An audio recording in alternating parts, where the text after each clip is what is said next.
भुवनेश्वर मोर home town जीवन बहुत वर्ष इनिशियल इयर्स रे मुझे भुवनेश्वर रे कटई जो प्रत्येक थर भुवनेश्वर आसे भुवनेश्वर गोटे अलग फिलिंग आसे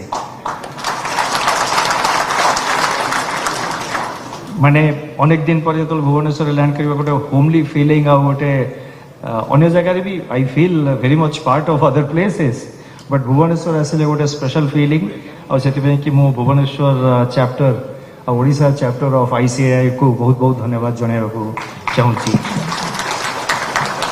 ओडिया रे मु कहि परिबी पूरा भाषणटा किंतु एठी अनेक अछंती जो माने कि ओडिया बुझी परिबेनी सेतबे कि मु इंग्लिश रे कहिबी। Chairperson of Bhubaneswar chapter or branch of the ICI, Ms.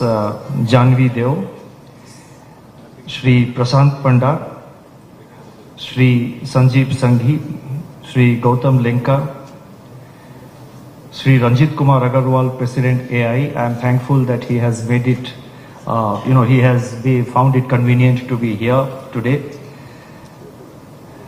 Shri Sandeep Kumar Gupta, CMD GAIL, who is here as a guest of honor. It's heartening to know that he is a chartered accountant himself and he has given several suggestions for the consideration of the ICAI. Members of the media, my colleagues from the Reserve Bank, officials of the government, distinguished guests, members of ICAI, ladies and gentlemen. I am delighted to be here this morning to participate in this conference of the ICAI, which and your national conference. The role of auditors, in particular statutory auditors and other auditors, even if you are not doing a statutory function, the other functions which you are doing, the role of auditors is very, very important for the progress of our country, a point which has been highlighted by the previous speakers. Auditors act as the eyes and ears of any business or any company.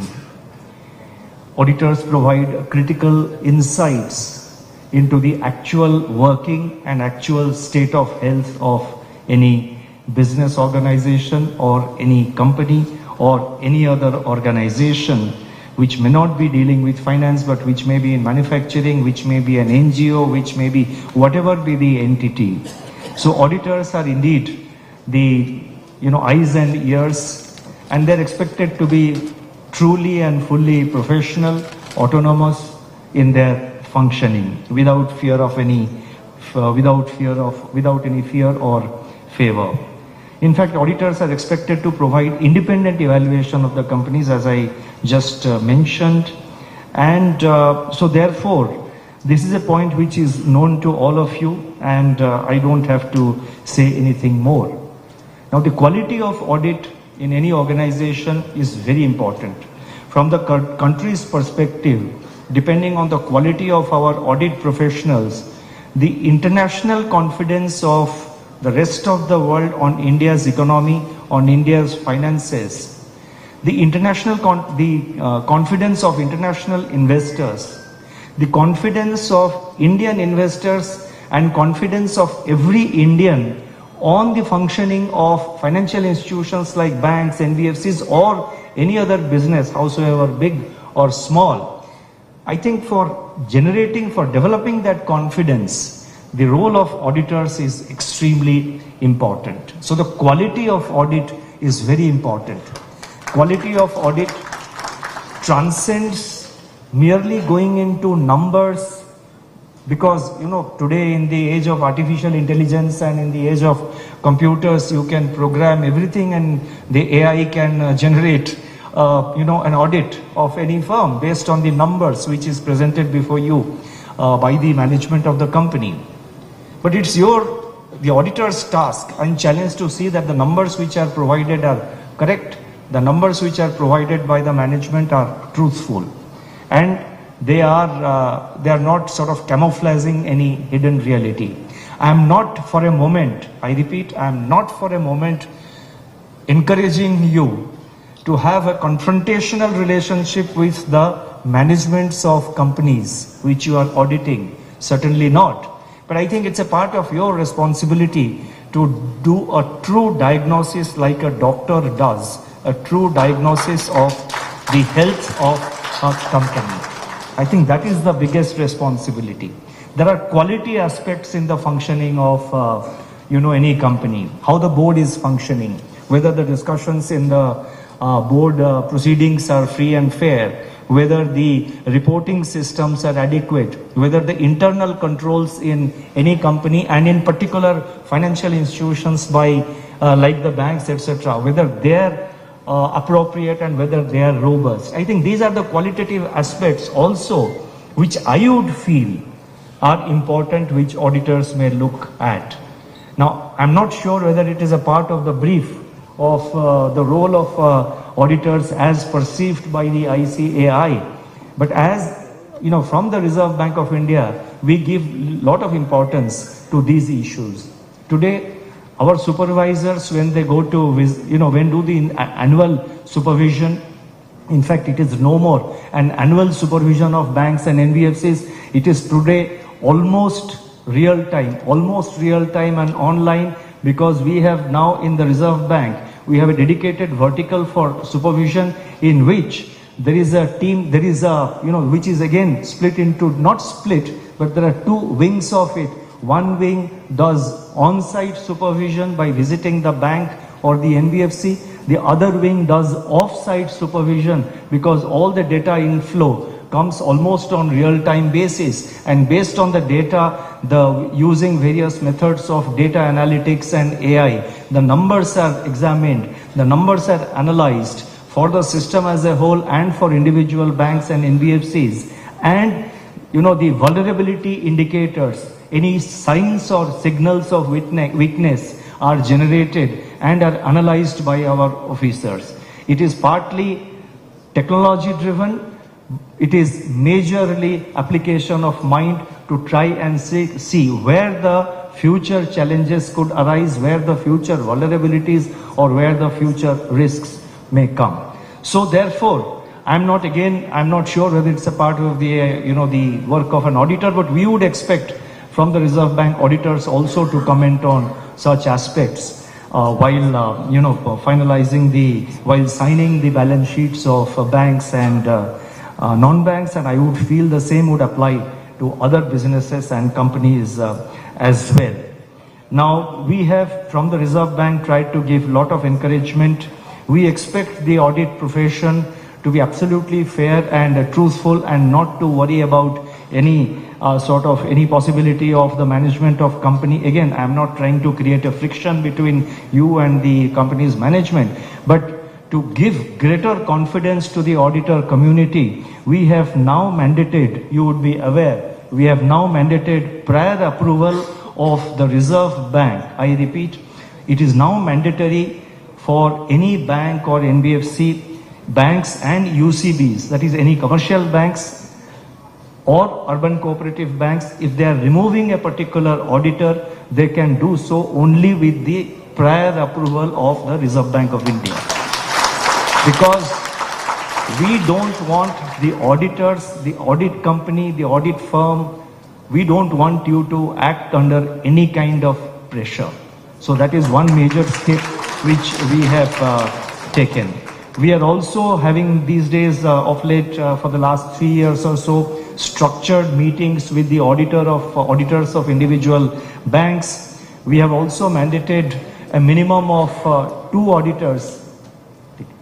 We have also mandated a minimum of 2 auditors to audit the banks.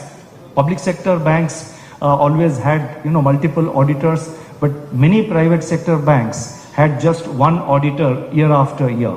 So we have now mandated at least 2 auditors per for every bank. We have also mandated a total number of audits, bank audits, which an individual audit firm can take, so that it gives greater opportunity to the entire auditor community to do audit of banks, and also to ensure that the same auditor doing large number of banks, if his knowingly or unknowingly, I repeat, knowingly or unknowingly, if he has any inherent bias in his thinking, that also gets eliminated. And we also have done this only to avoid concentration risk of our audit system vis-a-vis the banks. There are several other steps also which we have taken with regard to appointment of auditors, which we have said we are holding structured meetings with the auditors of the banks and the NBFCs wherever we find that the divergences, great divergence between the auditors finding, especially with regard to NPA numbers and the number which is arrived at by our supervisors. We have an interaction with the audit firm to find out why the auditor firm missed it out. The idea is to take corrective action. The idea is not to be punitive, not to give punishment or any such thing. The idea is to be collaborative and improve the quality of audit. In very extremely rare cases where we have reasons to believe that it was not done properly or it was done, we feel that it was not done correctly, we refer them to the ICAI or to the NFRA to deal with it. A few cases we have referred to the ICAI to examine and use their judgment to do that. So overall, our approach has been very collaborative. I would like to also, just as I mentioned, it is very important that ethics in the profession, like any other profession, ethics in every profession is, I think, a supreme requirement, whichever profession you belong to. In this background, I would like to stress that it is vital that auditors follow the code of ethics and other professional standards while discharging their responsibility. I am happy to note that the ICAI has formed an ethical standards board for framing ethical standards for chartered accountants in line with the international best practices on ethics and subject to local laws, that is subject to domestic laws and regulations, of course. Now, as and when this code of ethics is ready, I am sure this will certainly enhance the quality and consistency of services provided by the chartered accountants and would strengthen the public confidence in the profession. This is a point which I alluded to earlier. The audit community, as was pointed out earlier, has an important role in the growth of our economy because it's take a separate, I think, conversation, please. Take a conversation, distract. Thank you. So therefore, I think together every stakeholder in our economy, including the auditors, have a prime responsibility in the growth story of India. We have aspirations of improving our growth trajectory in the next few decades. Going into India at 100, that is in 2047, we have huge growth aspirations for our country and for our people. And I think in this task, every stakeholder in the system, in the economic system, including auditors, have a very important role. And one point which I would like to mention, one aspect I would like to mention is that while you are absolutely familiar with the accounting practices of balance sheets, examining the accounts from various angles of companies and businesses, I think it is also essential. I'm sure many of you have it and I have seen it. I can say that many of you possess that capacity, many of you possess that knowledge base. I can say it with confidence on the basis of my personal interaction. But it is also very important for auditors to have a good understanding of the working of our overall macroeconomy. I think because you are doing audit of businesses, and the businesses, whether banks or non-banks or a manufacturing company or whichever company, let it be a service sector company, they are operating within an overall economic system. So when you are operating within an overall economic system, I think it's very important that the auditors also fully understand what's happening in the overall economic system, and that will definitely enrich the capacity of individual auditors to to discharge their tasks. And so therefore, I wish to just one more aspect, as I said, which I would like to highlight is the state of the economy, of the Indian economy at present. I am sure many of you would be keen to know my views on the RBI's views and the RBI's assessment of where the economy stands and what is the future outlook. Of course, we do provide, on behalf of the Reserve Bank, I do provide this assessment and guidance as a part of the monetary policy statement, which we make every 2 months, or even in various speeches, either by me or by the deputy governors. But in this meeting, I thought it prudent, I thought it appropriate to just touch upon very briefly on the state of the Indian economy. Now, the RBI is an integral part of the Indian economy as a regulator. In fact, RBI's range of responsibilities are multiple responsibilities that RBI, the Reserve Bank, has. Unlike many other central banks which deal only with monetary policy or with a few other subjects together with monetary policy, Reserve Bank is among the very few central banks which has got such a wide range of functions, starting from monetary policy to banking regulation to foreign exchange management to payment systems to issue of currency notes, dealing with developmental issues like promoting financial inclusion, financial literacy. So, the range of responsibilities are of the Reserve Bank are one of the widest in the world. And therefore, the Reserve Bank is known as a full service central bank. And experience has shown that throughout the journey of the Indian economy, the Reserve Bank has played a critical role in the development of our economy. If you think back in the early days of our 5-year plans, the responsibility of the Reserve Bank was to make credit resources available for implementation of the 5-year plans. Provision of credit was an integral part of the early years of our independence in the 5-year plans, and the Reserve Bank was those days in the 50s and 60s focused on provision of credit and resource allocation for the economy. Then thereafter, in the 1970s, you are aware there was the oil crisis, there was high inflation, and therefore in the 80s, the Reserve Bank adopted a policy of monetary targeting to contain money supply to check inflation. So you will see that over the years, the Reserve Bank has been playing a key role and is playing an important role to shape the future direction of our economy. Since the initiation of the economic reforms in 1991 and particularly in the 1990s, there are two critical reforms, I would say two major structural reforms of high critical importance to our economy, where the Reserve Bank played an important role, is that the deficit financing that is the budget deficit financing done by the Reserve Bank was stopped by way of Reserve Bank not directly participating in the treasury bill issuances by the government. Earlier, whatever was the budget deficit, government was raising resources from the market by way of issuing treasury bills and other bonds, and the Reserve Bank was contributing to that. So when Reserve Bank contributes to that, the Reserve Bank also creates new money, and more money going into the system also can and does fuel inflation. So therefore, the financing of the government deficit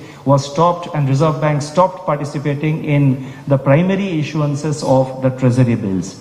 The second major reform, there are quite a few, I have chosen two of them. The second major reform which the Reserve Bank initiated in collaboration with the government at that time was to make the exchange rate to stop. Earlier the exchange rate of the Indian rupee was administered, but during the 1990s, our exchange rate was made market determined. You would recall there were three bouts. There were devaluation of the Indian rupee, and simultaneously our exchange rate with the dollar, our exchange rate of the Indian rupee was made market determined. So these are the two critical changes that was done.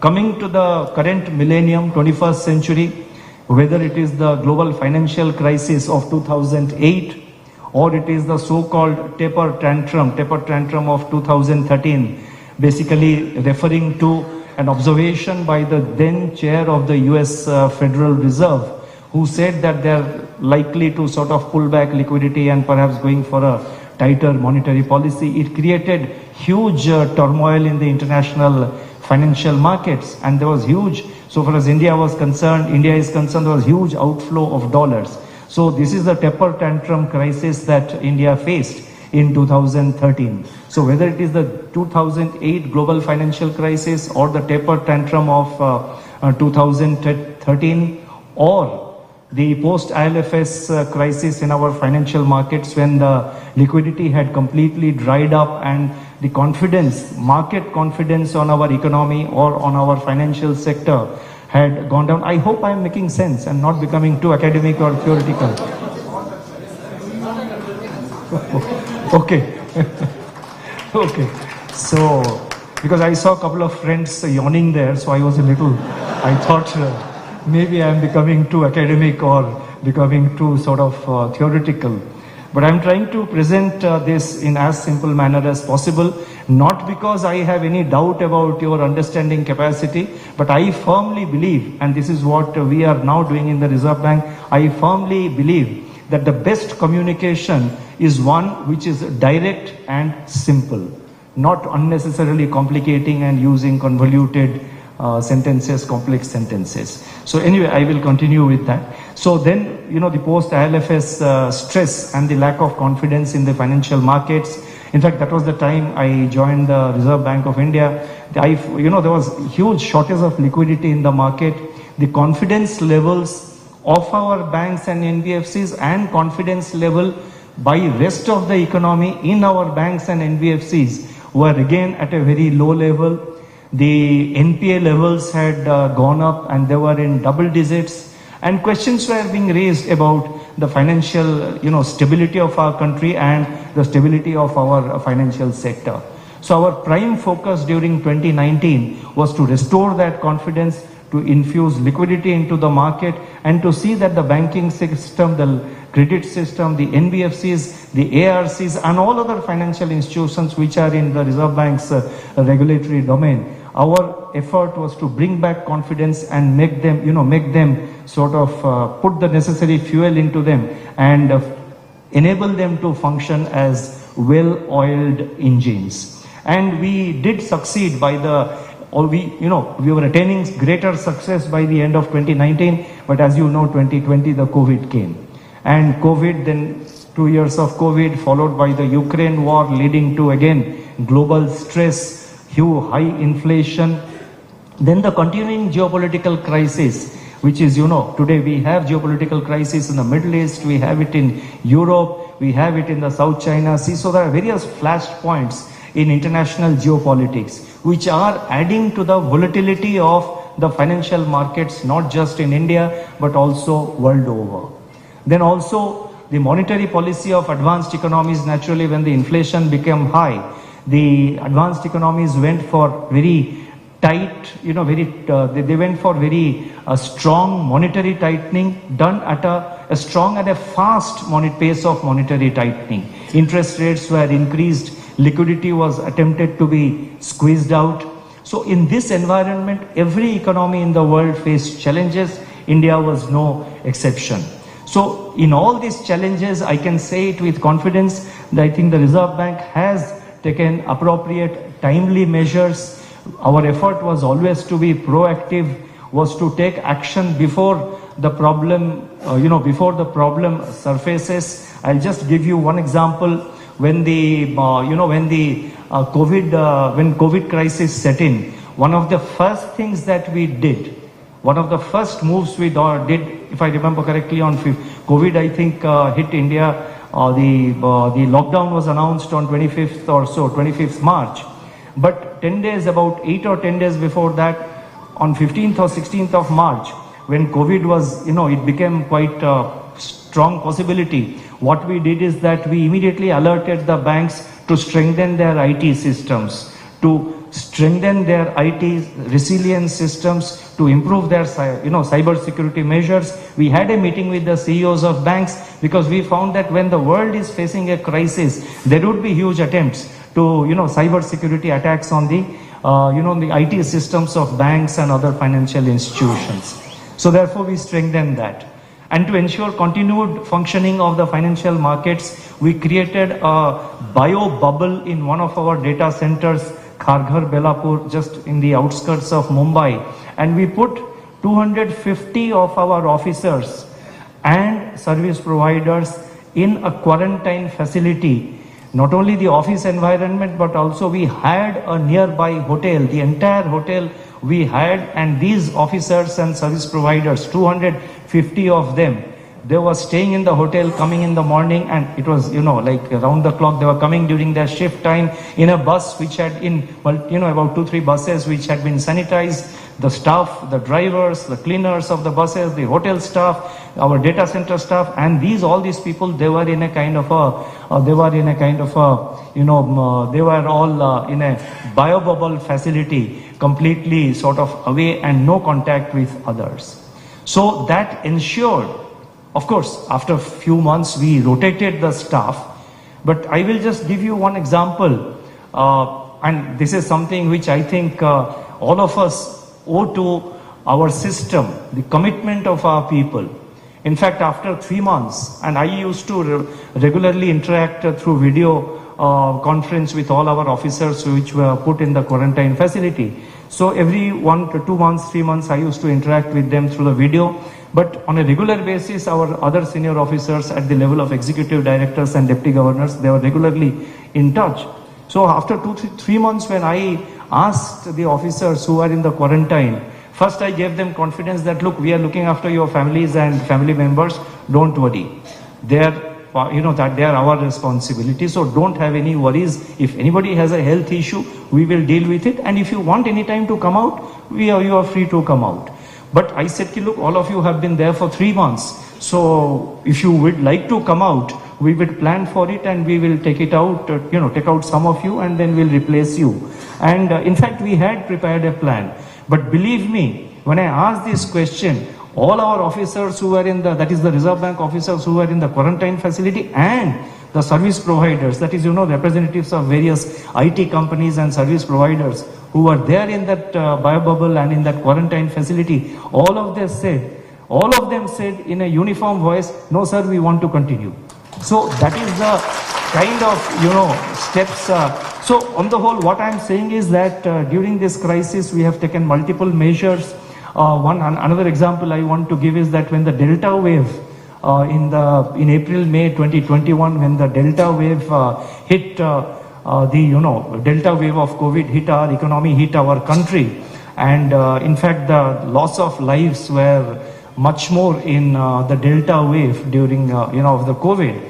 So when that set in sometime in the beginning of April, so around 15th or 20th of April, we did realize that it is going to be it's going to be severe problem and a challenge, particularly for the MSMEs to run their businesses, because they were just recovering from the impact of COVID and the COVID-induced lockdown, full lockdown and then partial lockdown, restrictions on movements, restrictions on movement of raw materials and supplies, restrictions on movement of manpower, people not being able to come to factories or offices to work. So when we were just getting out of that, again the Delta wave came. So we realized that this will cause a big stress for the MSMEs. So therefore, somewhere around the middle of April, I think around the 20th then we started working on that.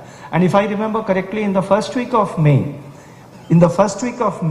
we announced a resolution framework 2.0 for the MSME sector in particular. Much before or well before, there was a demand from the MSME players or the MSME associations asking for a resolution framework. We had announced it. So therefore, I think over a period of time, if you see, the Reserve Bank has tried to move in sync with the with the growth requirements and to deal with the challenges of our economy. Now, the function of the Reserve Bank is to support the growth of the economy. The primary function as defined in the preamble of the Reserve Bank of India is to maintain price stability while keeping in mind the objective of growth.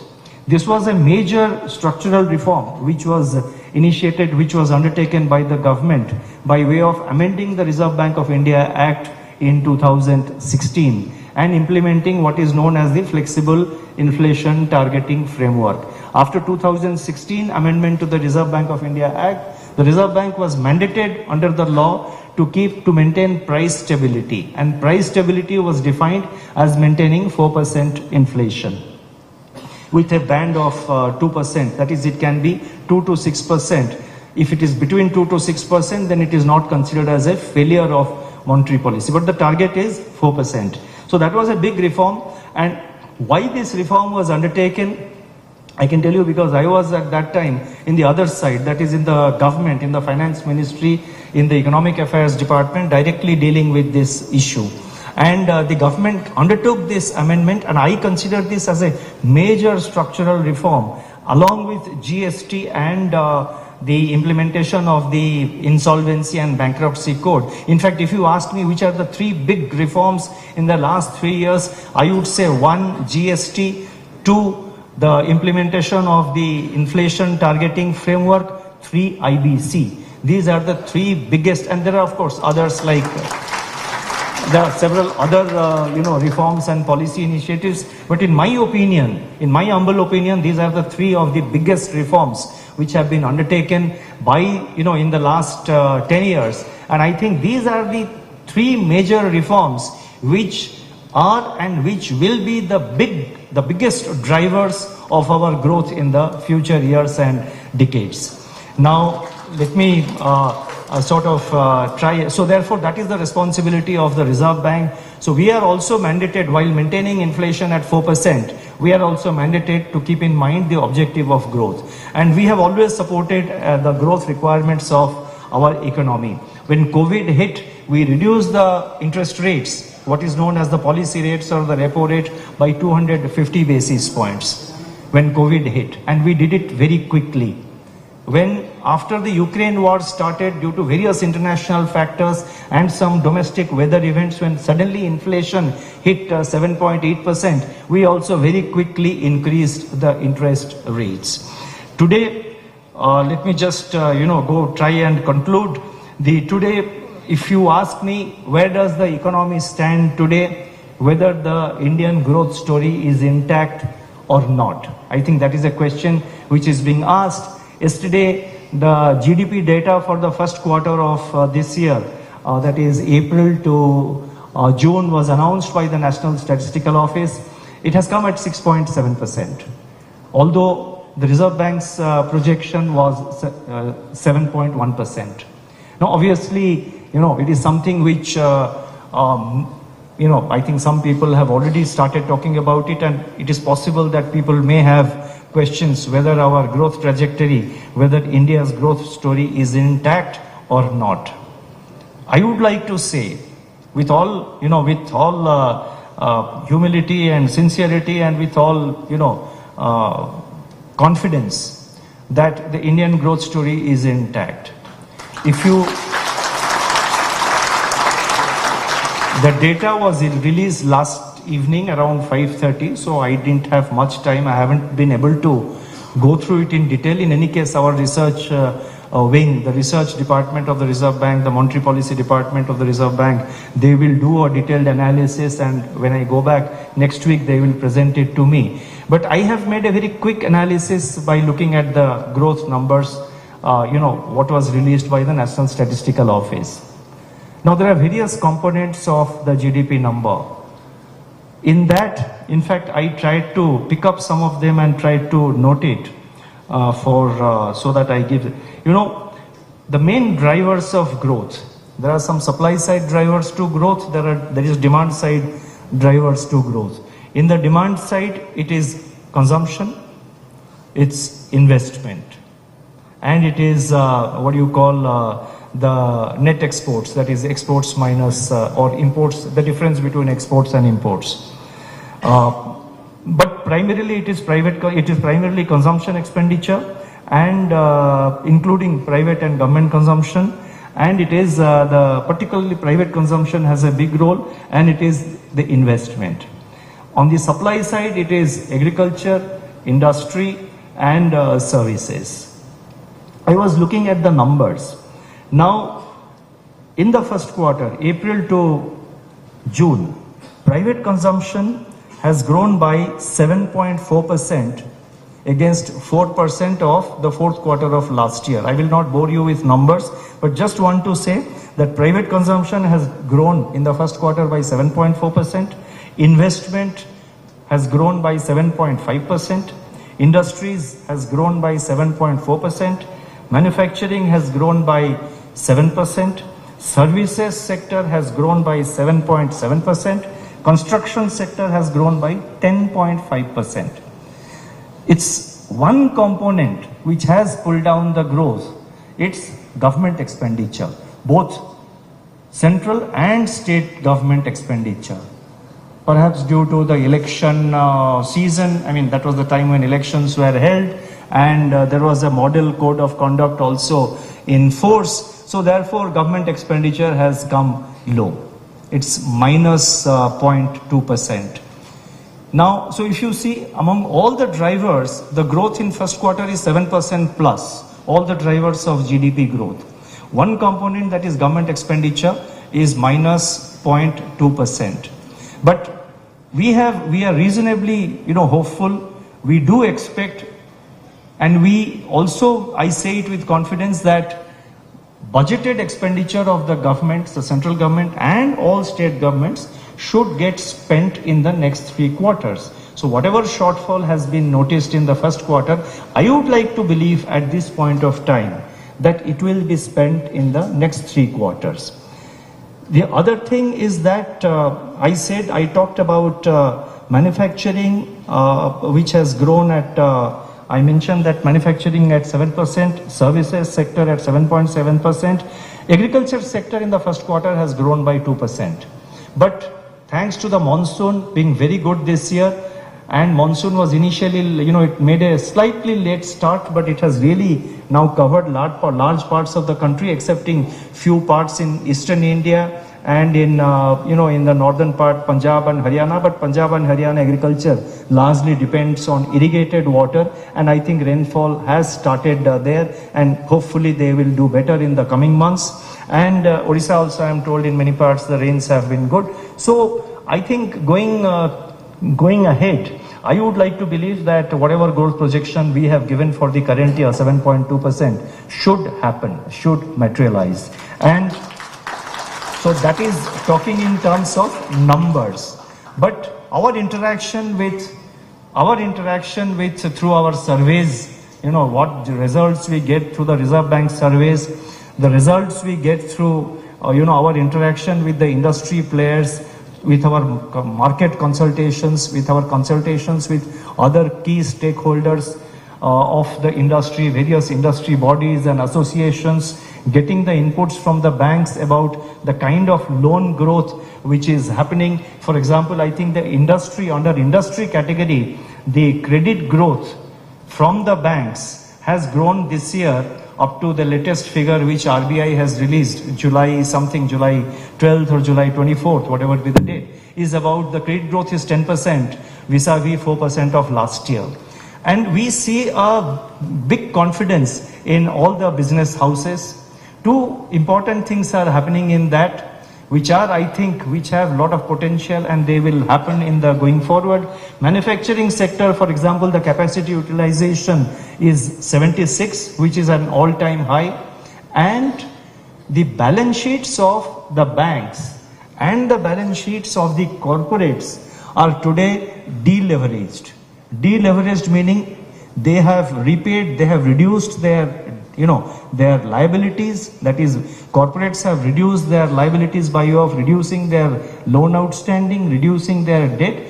Banks' balance sheets are also there, whatever provisions had to be made for the bad assets, for the NPAs, they have already made. So the balance sheets of the banks and the corporates are deleveraged.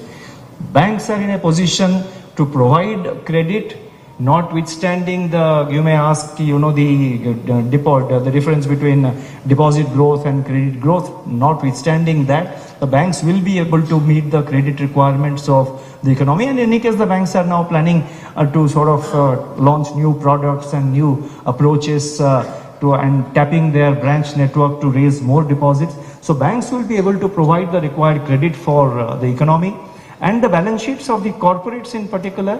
And given the overall health of the MSMEs, there are problems of some MSMEs here and there, but I think they are deleveraged and they are in a position to do their business, to do their job definitely as would be expected from them. So I am pretty sort of confident about India's growth prospects. And I have said, I think twice, that as I conclude, this is the final time I am saying as I conclude, but it is my responsibility to say this. I think India is making great strides in two areas: in innovation, in adopting financial technology, that is in Fintech, and in startups.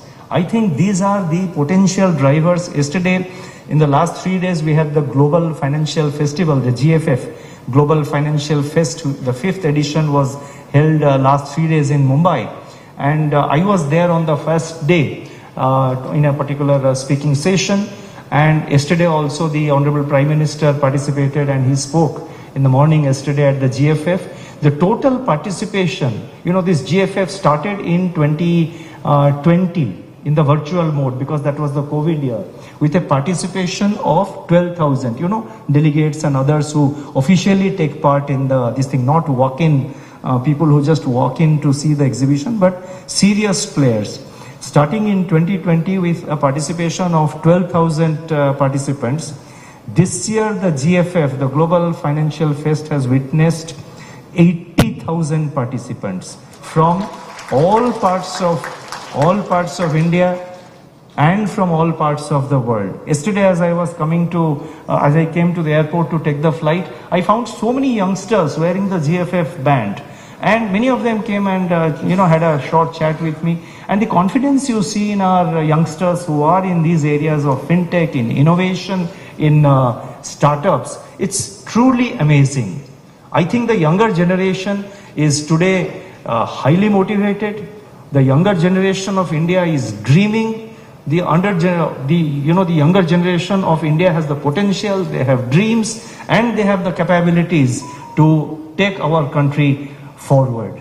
And we can all expect the younger lot. I mean, we are all elderly people, but the younger generation, and the young today, the bar has shifted. Young is not 20s and 30s. Young is today, I think, goes up to mid-50s. So that may exclude all of us, excepting many of us on the dais, not all of us, many of us on the dais, because I still see some youngsters here. Prashant is a youngster. I still consider him as a youngster. He has never used any dye for his hair, he tells me. But I think, on a serious note, I think the younger generation in India has huge potential, and we have already become a world leader in the payments ecosystem, in digital payments. We are trying to do much more in that area. We have launched the pilot project of central bank digital currencies, the CBDCs. The pilot project is run in several states, including Odisha. In fact, Odisha was one of the first 5 or 6 states where we launched this. And today we have about 50 lakh participants in our CBDC, that is central bank e-rupee, in the e-rupee pilot project. So with all this innovation and Reserve Bank, we are also trying to provide adequate regulatory support to all this innovation, to all this fintech ecosystem. We are providing them the regulatory support with, of course, appropriate safeguards and guardrails to manage the potential risks and challenges. So I have great confidence on our future. I have great confidence on our people. I have great confidence on our younger generation. And I think every stakeholder of the economy, whether it is the authorities like the Reserve Bank of India or professions like the CA community, I think if each of us discharges our duties, our responsibilities with the highest level of commitment, I see no reason I see no reason or no factor which can hold India back. I'll stop here. Thank you.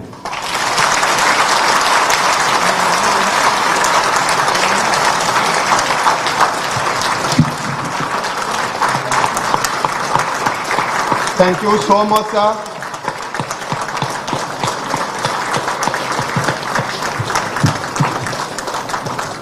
In the last national conference, two eminent chartered accountants of Bhubaneswar, CA Prashant Panda sir and CA Rajiv Shekhar Sahu sir, has proposed and created a fund to recognize the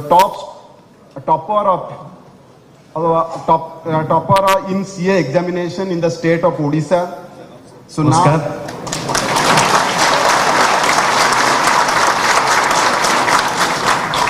Bhubaneswar मोर home town जीवन बहुत वर्ष initial years रे मुझे भुवनेश्वर कटई जो प्रत्येक थर भुवनेश्वर आसे भुवनेश्वर गोटे अलग फिलिंग आसे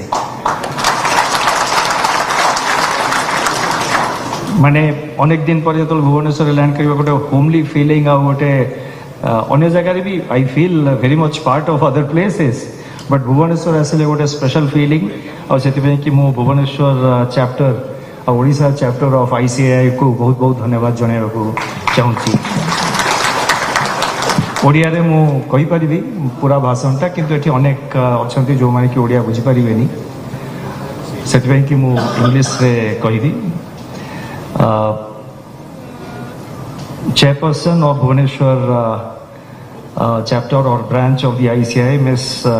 Janvi Deo, Shri Prashant Panda, Shri Sanjeev Sanghi, Shri Gautam Lenka, Shri Ranjit Kumar Agarwal, President AI. I am thankful that he has made it, he has found it convenient to be here today. Shri Sandeep Kumar Gupta, CMD GAIL, who is here as a guest of honor. It's heartening to know that he is a chartered accountant himself and he has given several suggestions for the consideration of the ICAI. Members of the media, my colleagues from the Reserve Bank, officials of the government, distinguished guests, members of ICAI, ladies and gentlemen. I am delighted to be here this morning to participate in this conference of the ICAI, which and your national conference.